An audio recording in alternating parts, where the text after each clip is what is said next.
ఓం శాంతి.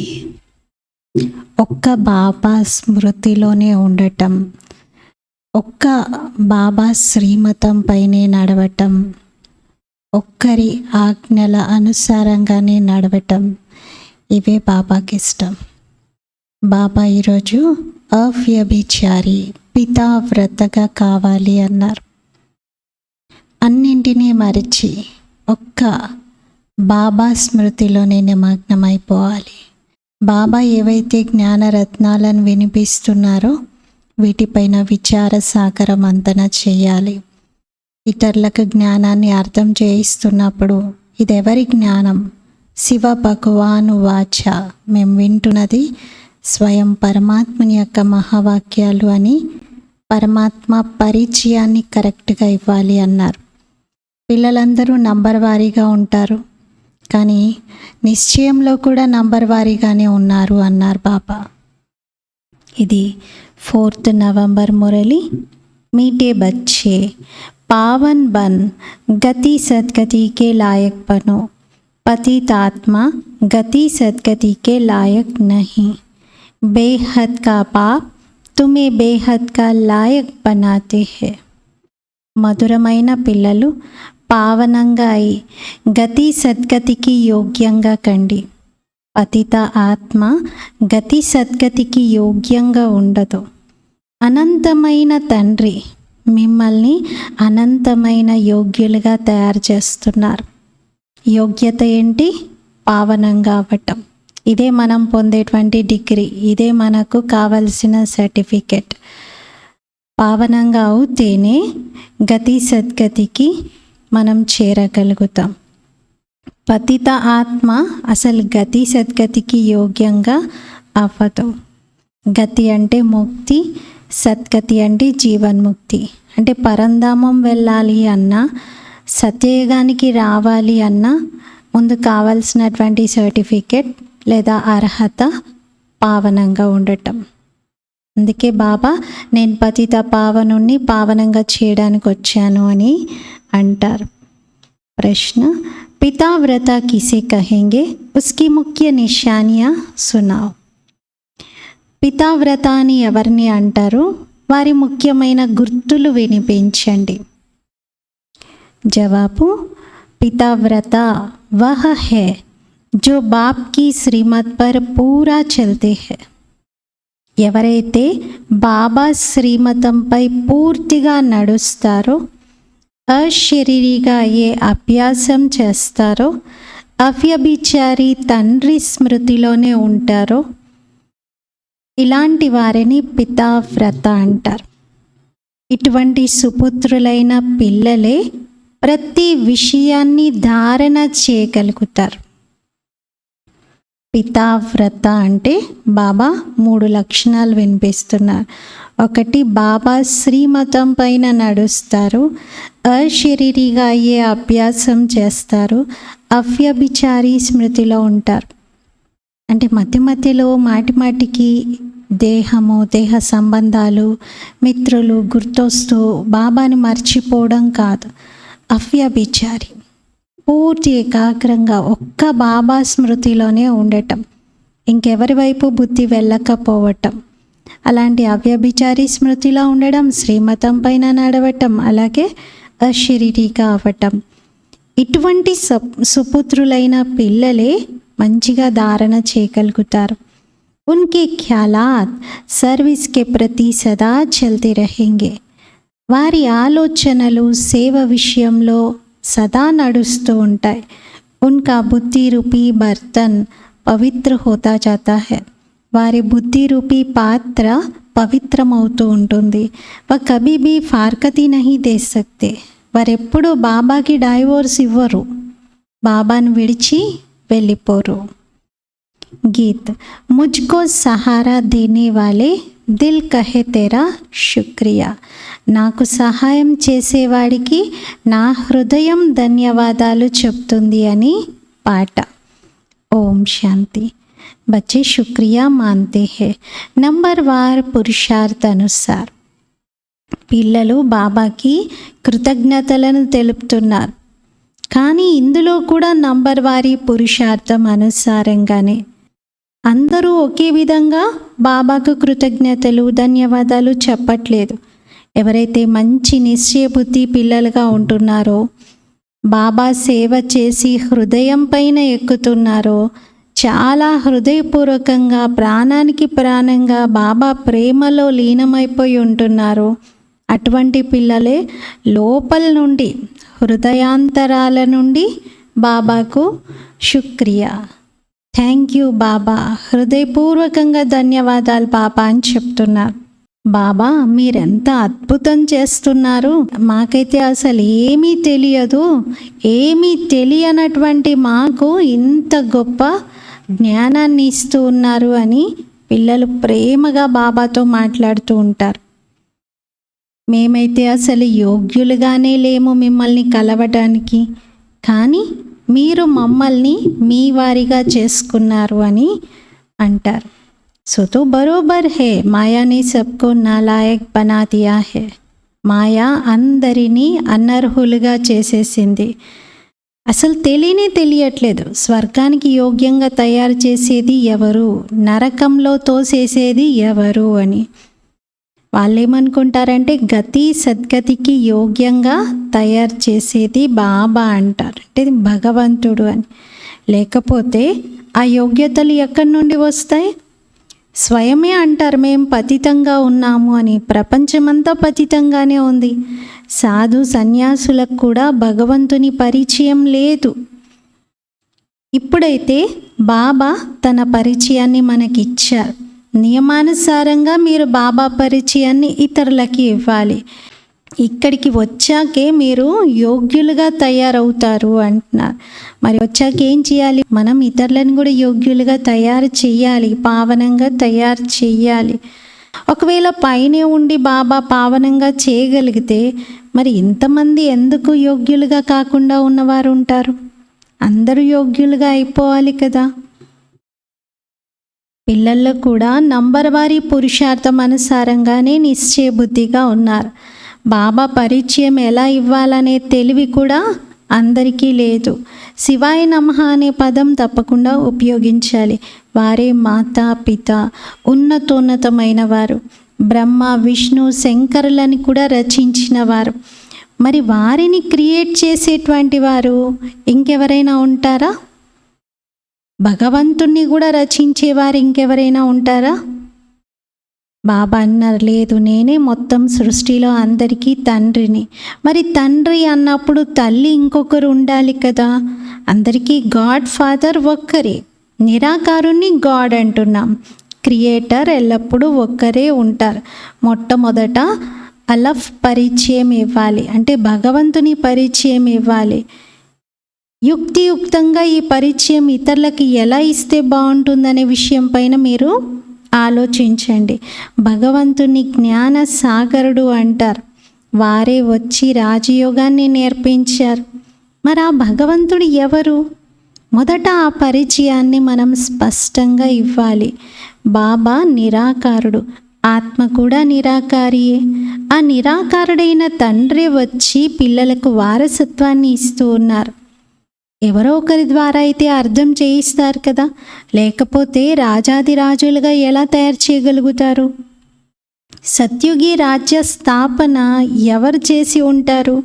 Haven యొక్క రచయిత ఎవరై ఉంటారు?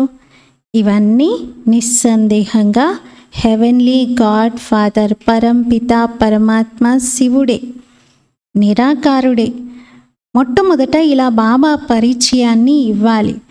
శ్రీకృష్ణుని పరిచయము, బ్రహ్మ విష్ణు శంకర్ల పరిచయము స్పష్టంగా చెప్పాలి. అంటే శ్రీకృష్ణుడైతే సత్యుగం యొక్క రాజకుమారుడు. మరి శివబాబా మహిమను శ్రీకృష్ణుడికి జోడించేశారు కొన్ని విషయాల్లో. మరి శ్రీకృష్ణుడు సత్యుగం యొక్క రాజకుమారుడు అనేది కూడా వారికి తెలియదు. ఈ విషయాలన్నీ మీరు క్లియర్గా చెప్పాలి అంటున్నారు. మరి వీళ్ళెవరిని కూడా గాడ్ ఫాదర్ అని అన్నారు. శ్రీకృష్ణుని కానీ బ్రహ్మ విష్ణు శంకర్లని కానీ ఫాదర్ అని అనరు. వారిని కూడా రచించేది క్రియేటర్ శివబాబా. శివబాబా చెప్తున్నారు, సూక్ష్మవతనంలో ఉండేటువంటి వారినే నేను రచిస్తాను. అటువంటిది స్థూలవతనంలో సాకారంగా మీకులాగా పాత్ర వహించినటువంటి వారిని గాడ్ అని, భగవంతుడని ఎలా అనగలుగుతారు? గాయనం చేశారు కదా, దేవతాయ నమః అని. మరి శివుడికి ఏమని మహిమ చేస్తారు? పరమాత్మాయ నమః అంటారు, ఓం నమ శివాయ అంటారు. ఇప్పుడు ముగ్గురు దేవతలు ఉన్నారు, త్రిమూర్తులు, వాళ్ళ ముగ్గురిని దేవతాయ నమః అని సంబోధిస్తారు. బ్రహ్మ దేవతాయ నమః, విష్ణు దేవతాయ నమః, శంకర్ దేవతాయ నమః, మళ్ళీ ఎక్స్ట్రా శివ పరమాత్మాయ నమః అంటారు. అంటే శివుణ్ణి పరమాత్మ అని అన్నారు. अब ప్రదర్శనీ में तो గడి గడి ఏక్ బాత్ నహీ సమజాయేంగే. ఇప్పుడు ప్రదర్శనీలో అయితే గడియ గడియ ఒకటే విషయం చెప్పరు కదా, ఏతో ఏకేకో అచ్చి రీతి సమజానా పడే. ఒక్కొక్కరికి చాలా మంచి రీతిగా ఈ విషయాలను వివరంగా చెప్పాలి అంటున్నారు. అందుకని ఏం చేయాలి? వారికి ఇన్విటేషన్ ఇవ్వాలి. ఇక్కడైతే మేము షార్ట్గానే చెప్పగలుగుతాము, మీరు మా బ్రాంచ్కి రండి ఇంకా వివరంగా తెలుసుకోవచ్చు అని నిశ్చయం ఏర్పరచాలి. ఎవరొచ్చినా మొదట వారికి విషయాలు తెలియచేయాలి. రండి, మేము మీకు తండ్రి సాక్షాత్కారం చేయిస్తాము అనాలి. ఫాదర్ ద్వారానే మీకు వారసత్వం లభిస్తుంది. ఫాదరే గీతలో రాజయోగాన్ని నేర్పించారు, శ్రీకృష్ణుడు కాదు. బాబాయే అంటే శివబాబాయే గీతా భగవంతుడు. నంబర్ 1 విషయం ఇదే. శ్రీకృష్ణ భగవాను వాచ అని అనకూడదు. రుద్ర భగవాను వాచ లేక సోమనాథ్ లేక శివ భగవాను వాచ అని అనటం జరుగుతుంది. ప్రతి ఒక్క మానవుని జీవిత కథ వేరువేరుగా ఉంటుంది. మరి అలాంటిది శ్రీకృష్ణుని శివబాబాని ఎలా కలిపేస్తారు? శ్రీకృష్ణుని జీవిత కథ వేరు కదా, ఒకరిది ఇంకొకరితో కలవదు కదా. ఏదొస్తే అది అలా చెప్పుకుంటూనే వచ్చారు. అందుకే మీరు స్పష్టంగా ముందు శివబాబా పరిచయం ఇవ్వండి. ముఖ్యమైన విషయం ఇదే. పరంపిత పరమాత్మని యొక్క కర్తవ్యం ఏమిటి అనేది అర్థం చేయించాలి. వారే మన తండ్రి, వీరేమో సంతానము. మరి హెవెన్లీ గాడ్ ఫాదర్ అంటారు, హెవెన్లీ ప్రిన్స్ అంటారు. హెవెన్లీ ప్రిన్స్ ఎవరు? శ్రీకృష్ణుడు. ఈ విషయాలు క్లియర్గా అర్థం చేయించాలి. ముఖ్యమైనది గీత. దాని ఆధారంతోనే మిగతా అన్ని శాస్త్రాలు తయారయ్యాయి. సర్వశాస్త్రమై శిరోమణి భగవద్గీత అంటారు. మనుషులంటారు, మీరు శాస్త్రాలు వేదాలని నమ్మరా అని. అరే, ప్రతి ఒక్క ధర్మానికి వేరు వేరు శాస్త్రం ఉంది కదా. ప్రతి ఒక్కరూ తమ ధర్మశాస్త్రాన్ని నమ్ముతారు కదా. మరి అందరూ అన్ని శాస్త్రాలని ఎందుకు నమ్ముతారు? ఒక్క శాస్త్రాలని అందరూ నమ్మరు కదా. ఒక్కొక్క మతం వారు వారి వారి ధర్మశాస్త్రాన్ని నమ్ముతారు. బాబా ఇప్పుడు వారసత్వాన్ని ఇస్తూ ఉన్నారు. వారసత్వం శాస్త్రాలతో లభించదు, వారసత్వం తండ్రి ద్వారా లభిస్తుంది. తండ్రి అయితే నాలెడ్జ్ ఇస్తారు, వారసత్వం ఇస్తారు. వారి పుస్తకం ఇక్కడ తయారయ్యి ఉంది భగవద్గీత రూపంలో. మొట్టమొదట గీతను తీసుకొని చెప్పవలసి వస్తుంది, గీతా భగవంతుడు ఎవరు అని. దాంట్లోనే రాజయోగం యొక్క విషయం కూడా వస్తుంది. రాజయోగం తప్పనిసరిగా నూతన ప్రపంచం కోసమే ఉంటుంది. భగవంతుడే వచ్చి పతితంగా అయితే తయారు చేయరు కదా. స్వయంగా భగవంతుడు వచ్చారంటే పావనంగా చేయటానికే, పావన మహారాజుగా తయారు చేస్తారు. మొట్టమొదట బాబా పరిచయం ఇవ్వాలి, తర్వాత రాయాలి. నిజంగా నాకు నిశ్చయం ఉంది, పరమాత్మ శివుడే స్వయంగా ఈ జ్ఞానం వినిపిస్తున్నారు అని.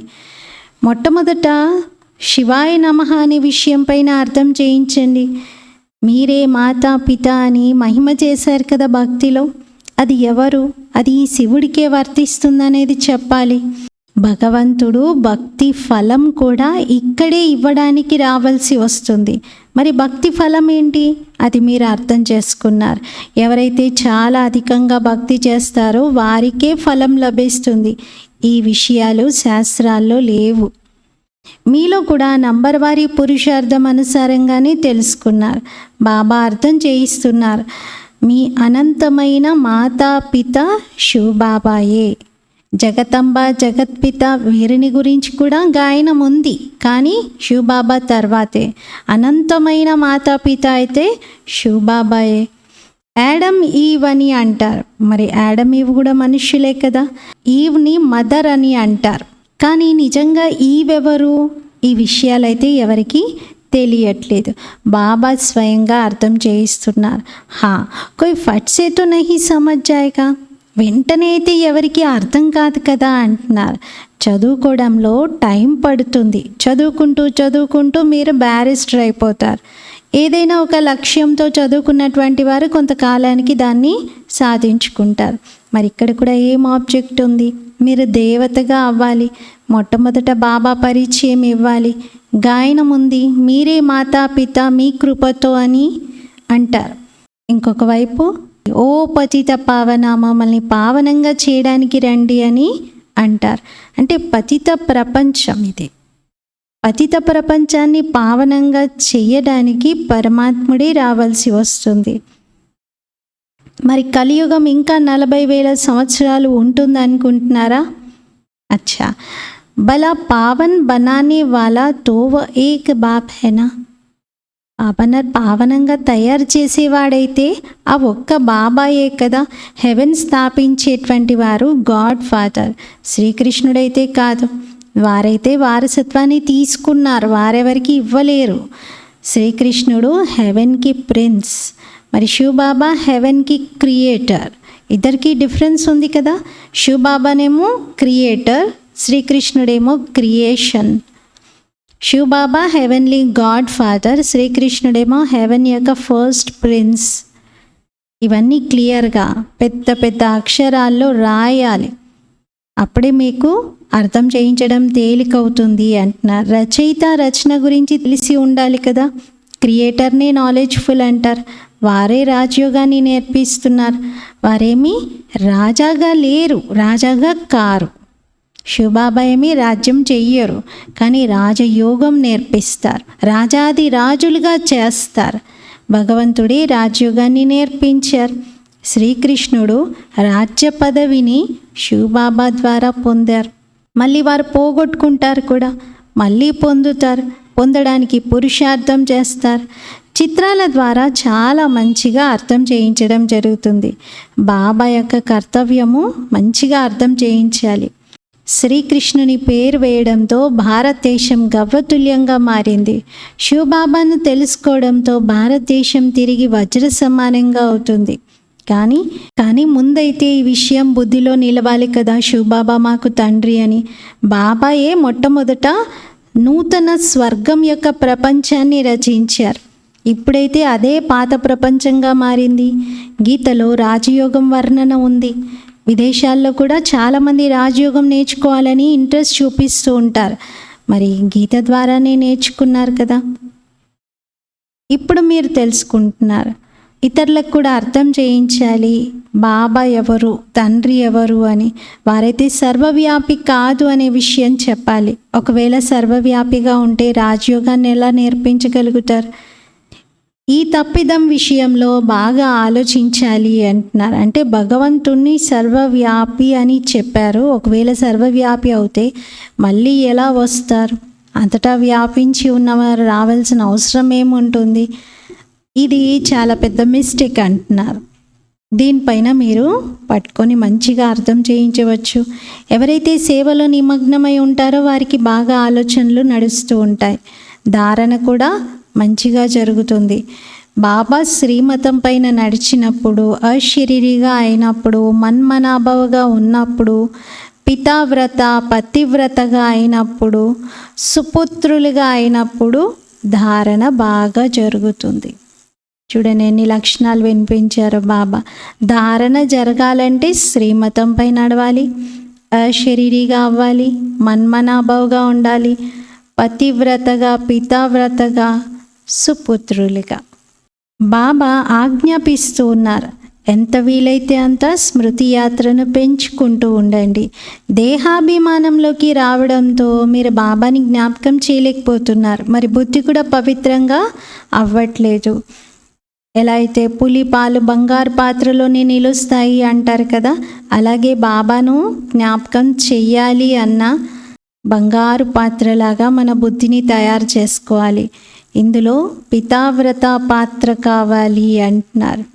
అంటే ఎవరైతే ఒక్క బాబాను జ్ఞాపకం చేస్తారో, ఒక్కరితోనే జోడిస్తారో మనస్సు, అలాంటి స్థితి కావాలి అంటున్నారు.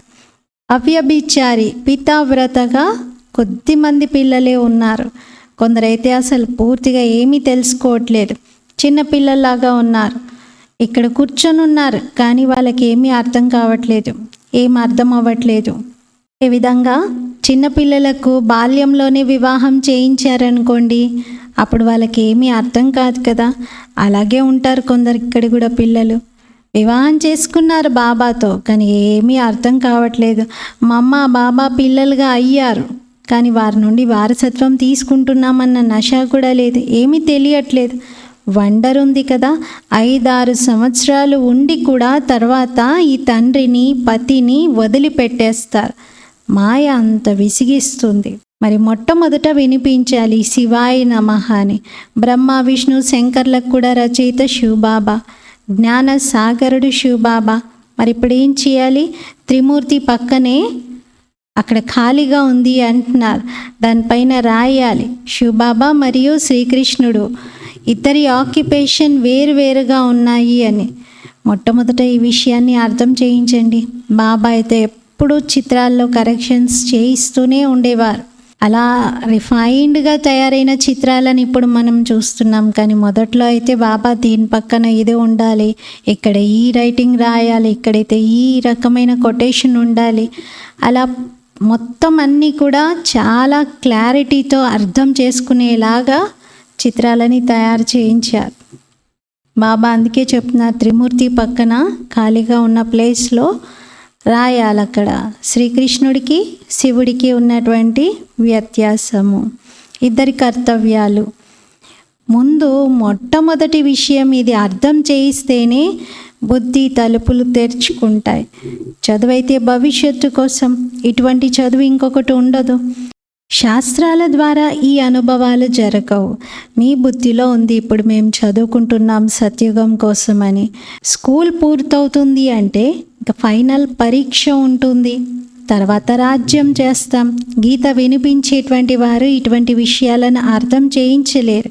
మొదటైతే బాబాని తెలుసుకోవాలి, బాబా నుండి వారసత్వాన్ని తీసుకోవాలి. బాబాయే త్రికాలదర్శి, ఇంకే మనుష్య మాత్రులు కూడా త్రికాలదర్శిగా లేరు. వాస్తవంగా ఎవరైతే పూజ్యులుగా ఉండేవారో వారే పూజారిగా అయ్యారు. భక్తిలో కూడా మీరే ముందున్నారు అంటున్నారు. మీరే మొట్టమొదట భక్తిని ప్రారంభించారు. మీరు చేసినంత భక్తి ఇంకెవరు చేసి ఉండరు. ఎవరైతే బాగా భక్తి చేశారో వారే మొదటి నంబర్లో బ్రహ్మగా అవుతారు. తర్వాత బ్రహ్మ ముఖవంశవళి సంతానం, నెక్స్ట్ బ్రహ్మ. తర్వాత మీరందరూ పూజ్యులుగా ఉండేవారు, ఇప్పుడు పూజారిగా అయ్యారు. మళ్ళీ పూజ్యులుగా అయ్యే పురుషార్థం చేస్తున్నారు. మొదటి నంబర్లో పూజ్యులే మొదటి నంబర్ పూజారిగా తయారయ్యారు. తర్వాత పూజ్యంగా అవుతారు. భక్తి ఫలం కూడా వారికే లభిస్తుంది.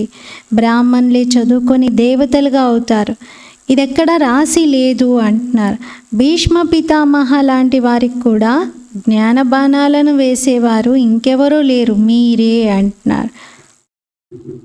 ఏ సమझेंगे జరూర్ కి కోయి తాకత్ హై. ఇప్పుడు అనుకుంటారు ఏదో శక్తి ఉంది వీరిలో, ఎవరిదో శక్తి వీరికి రోజు లభిస్తూ ఉంది, అందుకే వీళ్ళు ఇంత ముందుకు వెళ్తున్నారు అని అనుకుంటారు. ఇప్పటికీ చెప్తూ ఉంటారు ఏదో శక్తి వీళ్ళకి ఇన్ని విషయాలు నేర్పిస్తూ ఉంది అని. బాబా చూస్తూ ఉంటారు వీళ్ళందరూ నా పిల్లలు. ఈ కళ్ళ ద్వారానే చూస్తారు కదా, ఏ విధంగా పితృలకు తినిపిస్తారు, శ్రాద్ధం పెడతారు, ఆత్మను ఆహ్వానిస్తారు. ఆత్మ వస్తుంది, వీళ్ళు చూస్తారు, గుర్తుపడతారు ఫలానా వాళ్ళ ఆత్మ అని. వారికి ఇష్టమైనవన్నీ వండి పెడతారు అక్కడ. వాళ్ళు తింటూ ఉంటే కళ్ళు సేమ్ ఆ వ్యక్తి ఉన్నట్టుగానే అనిపిస్తూ ఉంటుంది. టెంపరీగా అలా లోన్ తీసుకుంటుంది. ఇదంతా భారతదేశంలోనే జరుగుతుంది. ప్రాచీన భారతదేశంలో మొట్టమొదట రాధాకృష్ణులు ఉండేవారు. వారి జన్మ కూడా చాలా ఉన్నతమైనటువంటిదిగా లెక్కింపబడుతుంది. వాతో కమ్ పాస్ హుయే హేనా, మరి వారికి జన్మనిచ్చినటువంటి తల్లి తండ్రి వీళ్ళకన్నా తక్కువగా పాస్ అయినటువంటి వాళ్ళే అయ్యి ఉంటారు కదా. మహిమ మొట్టమొదట హయ్యెస్ట్ శ్రీకృష్ణుడిదే ఉంటుంది, రాధాకృష్ణులదే. ఆ తర్వాతే మిగతా ఎవరిదైనా. రాధా కృష్ణులిద్దరూ వేర్వేరు రాజధానులకు చెందినవారు. వారి తల్లి తండ్రి కన్నా కూడా ఈ పిల్లల పేరు చాలా అధికంగా ప్రసిద్ధమవుతుంది. ఎంత వండర్ఫుల్ విషయాలు ఇవి. గుప్తమైన సంతోషం ఉంటుంది. బాబా అంటారు, నేను సాధారణ తనువులోనే వస్తాను, ఈ మాతల యొక్క జుండును సంభాళించాలి ఇప్పుడు, అందుకే సాధారణమైన తనువును తీసుకున్నాను. జిస్సే ఖర్చా చల్తా రహే. సాధారణమైన తనువు అయితే కొంచెం ఖర్చులో ఈజీ అవుతుంది అంటున్నారు. అంటే దాంతో ఖర్చు నడవాలి కదా. మరి శివబాబా యొక్క బండారా ఉంది, బోలా బండారి, అవినాశి జ్ఞానరత్నాలు కూడా కురిపిస్తున్నారు. అలాగే అడాప్టెడ్ పిల్లలు ఉన్నారు ఇక్కడ, వారందరినీ సంభాలన చేయడం జరుగుతుంది. ఇదైతే పిల్లలకే తెలుసు శివబాబా ఎలా యజ్ఞాన్ని సంభాలిస్తున్నారు, ఎలా పాలన జరుగుతుంది. మొట్టమొదట మీరు మాట్లాడే సమయంలో శివ భగవాను వాచ అని చెప్పండి, వారే రచయిత. శ్రీకృష్ణుని జ్ఞానసాగరుడు గాడ్ ఫాదర్ అనైతే అనలేం కదా. క్లియర్గా రాయాలి, చదువుకుంటే వెంటనే బుద్ధిలో నిలవాలి. కొందరికైతే 2-3 సంవత్సరాలు పడుతుంది అర్థం చేసుకోవడానికి. భగవంతుడు వచ్చి భక్తి ఫలం ఇస్తూ ఉన్నారు. బ్రహ్మ ద్వారా బాబా యజ్ఞాన్ని రచించారు, బ్రాహ్మణులకే చదివిస్తున్నారు, బ్రాహ్మణులను దేవతగా చేస్తున్నారు. మళ్ళీ క్రిందకు వస్తారు. చాలా మంచి ఎక్స్ప్లెనేషన్ ఉంది. మొదట ఈ విషయాలను రుజువు చేసి చెప్పాలి. హెవెన్లీ గాడ్ ఫాదర్ అయితే పరమాత్ముడు, హెవెన్లీ ప్రిన్స్ శ్రీకృష్ణుడు అని. సర్వవ్యాపి జ్ఞానంతో పూర్తిగా తమో ప్రధానంగా అయిపోయారు. ఎవరైతే రాజ్యభాగ్యాన్ని ఇచ్చారో వారినే మరచిపోయారు. కల్పకల్పం బాబా రాజ్యాన్ని ఇస్తారు, మళ్ళీ మనం బాబా ఇచ్చిన రాజ్యాన్ని పోగొట్టుకొని మరచిపోతాం కూడా. ఇచ్చింది బాబాకు ఆశ్చర్యం కలుగుతుంది. రోజంతా మీరు సంతోషంతో నృత్యం చేస్తూ ఉండాలి. బాబా మమ్మల్ని విశ్వానికి యజమానిగా చేయడానికి వచ్చారు అని. అంతేకాని బాబా ఇచ్చిన ఖజానాలని అలా మరిచిపోకూడదు. ఇప్పుడైతే అస్సలు పోగొట్టుకోవద్దు, మరిచిపోవద్దు. अच्छा, मीठे मीठे सिकीलते बच्चों प्रति माता पिता बाप दादा का याद प्यार और गुड मॉर्निंग. रूहानी बाप की रूहानी बच्चों को नमस्ते. हम रूहानी बच्चों की रूहानी बाप दादा को याद प्यार गुड मॉर्निंग और नमस्ते. मेरा बाबा मीठा पापा प्यारा पापा शुक्रिया पापा. धारण కోసం ముఖ్య సారం. ఫస్ట్ పాయింట్, అవ్యభిచారి పితావ్రతగా అయి ఉండాలి. స్మృతిని పెంచుకుంటూ బుద్ధిని పవిత్రంగా తయారు చేసుకోవాలి. సెకండ్ పాయింట్, బాబా యొక్క యుక్తియుక్తమైనటువంటి పరిచయాన్ని ఇచ్చే విధిని తయారు చేయాలి. విచార సాగర మంతన చేసి తండ్రిని రుజువు చేయాలి, అంటే భగవంతుని రుజువు చేయాలి. నిశ్చయ బుద్ధిగా ఈ సేవ చేయాలి. ఫస్ట్ పాయింట్లో బాబా యోగం గురించి చెప్తున్నారు, సెకండ్ పాయింట్లో మొత్తం సేవ. అవ్యభిచారి పితావ్రతగా బాబాని జ్ఞాపకం చేయాలి. రెండోది, బాబా పరిచయాన్ని ఇతరులకు ఇవ్వడానికి ఏం చేస్తే బాగుంటుందో చింతన చేయాలి. విచార సాగర మంతన. वरदान, स्वपरिवर्तन द्वारा विश्व परिवर्तन के निमित्त बनने वाले श्रेष्ठ सेवादारी भव. స్వపరివర్తన ద్వారా విశ్వ పరివర్తనకు నిమిత్తంగా అయ్యేటువంటి శ్రేష్ఠ సేవాదారి భవ. స్వపరివర్తన ద్వారా విశ్వ పరివర్తనకు నిమిత్తంగా అయ్యేటువంటి శ్రేష్ఠ సేవాదారి భవ. పిల్లలైన మీరు స్వపరివర్తనతో విశ్వ పరివర్తన చేస్తాము అనే కాంట్రాక్ట్ తీసుకున్నారు. స్వపరివర్తనయే విశ్వ పరివర్తనకు ఆధారం. స్వపరివర్తన చేసుకోకుండా ఏ ఆత్మ పట్ల మీరు ఎంత శ్రమ చేసినా ఆ పరివర్తన జరగదు. ఎందుకంటే ఈ రోజటి సమయంలో కేవలం వినిపించడంతో ఎవరిలో మార్పు రాదు, కానీ చూస్తేనే మార్పు వస్తుంది. వాళ్ళు మీలో చూడాలనుకుంటారు మీరేం చెప్తున్నారు అనేది. కొన్ని బంధనాలు వేసేటువంటి వారు కూడా జీవితం యొక్క పరివర్తనను చూసి చాలా మార్పు చెందుతారు. మరి చేసి చూపించాలి, పరివర్తన అయి చూపించాలి. ఇదే శ్రేష్ఠ సేవాదారిగా తయారవ్వటం. स्लोगन: समय, संकल्प और बोल की एनर्जी को वेस्ट से बेस्ट में चेंज कर दो तो शक्तिशाली बन जाएंगे. సమయము, సంకల్పాలు మరియు మాటల ఎనర్జీని వేస్ట్ నుండి బెస్ట్లోకి పరివర్తన చేసేయండి. అప్పుడు శక్తిశాలిగా అవుతారు. సమయము, సంకల్పాలు, మాటల శక్తిని వేస్ట్ చేయడం నుండి బెస్ట్గా ఉపయోగిస్తూ ఉంటే పవర్ఫుల్గా తయారవుతాం. ఈరోజు స్వమానము: నేను శ్రేష్ఠ సేవాధారిని. సేవ డైరెక్ట్గా మన చుట్టూ ఉన్నటువంటి వారిది చేస్తే ఫలితం ఇవ్వదు. ముందు స్వపరివర్తన, స్వసేవ. ముందు ఏదైతే మనం చెప్పాలనుకుంటున్నామో ఇతరులకి అది మనలో కనిపించాలి. చూస్తే ఈజీగా వారు కూడా పరివర్తన చెందుతారు. ఓం శాంతి.